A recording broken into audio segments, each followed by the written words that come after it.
Hi, I'm Jamie Elmer, and this is Teaching Tip Tuesday. I'm filming this today from Mexico on our annual retreat. So we have the sun, we have a little breeze happening, the sound of the ocean in the background. Needless to say, it's a pretty nice place to be.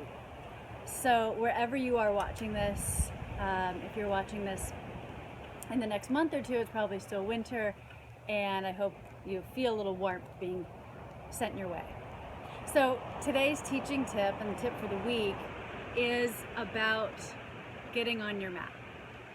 Now, whether you're a newer teacher or you've been teaching 2 decades, things change. The amount that you teach, if you teach 1 class a week or 10 classes a week, will then influence how much energy and attention and desire you have to get on your own mat. But I really encourage you, especially those of you that are starting out and just discovering your teaching stamina, I encourage you to first prioritize to make time for your own practice and then see how much teaching you can do. Because simply put, if you think of teaching from an empty cup, that's what you're doing if you're not taking time to practice. And taking time to practice yourself translates into taking time to take care of yourself. So if you're not filling yourself up, if you're not taking care of yourself in certain ways, and again, that looks different for all of us, we don't have the energy or sometimes the attention, the stamina to teach. And that said, getting on your mat and doing your practice can look different for everyone and also really look different from day to day. So taking care of yourself and making time on your mat for your practice doesn't have to look like some other teacher's practice. And I think it's really important to allow yourself to have the open mind and give yourself the luxury of allowing your practice to change. So making time on your mat may mean that you get an hour of rigorous practice in because that's what you need for that day. And sometimes maybe it means that you take 10 minutes and simply put your legs up the wall because that's what you need for that day. And it's really not about your practice looking a certain way. And it's not about your practice being necessarily a certain length of time, although if you can practice longer, that is ideal. But it is about taking the time for a type of practice. Maybe it's very physical one day, maybe it's completely breath-based or meditation-based another day, or the combination of the two. But that's where, as a teacher, when you take the time for your own practice, you will not only then nurture yourself so that you have energy and attention to give, but it's also the time that you will intuitively discover new ways of teaching, what feels good to you, something that you discover one morning that you were never taught, never told to do, and you realize, wow, this really works in my body.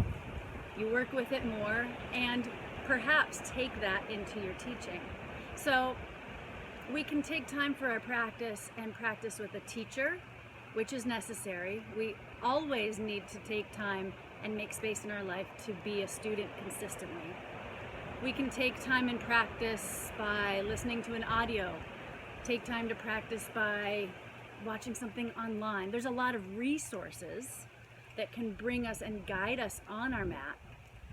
And again, it's important to be on our mat with ourselves and intuitively tune into what we need that specific day.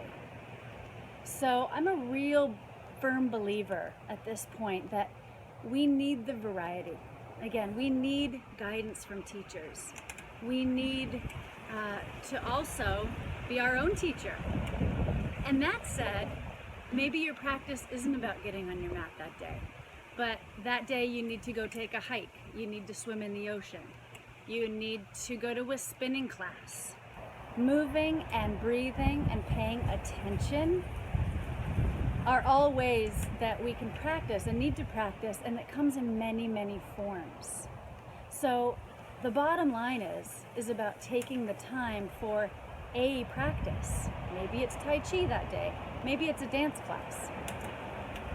It's about taking the time to practice and then listening in to hear what kind of practice will benefit you that day.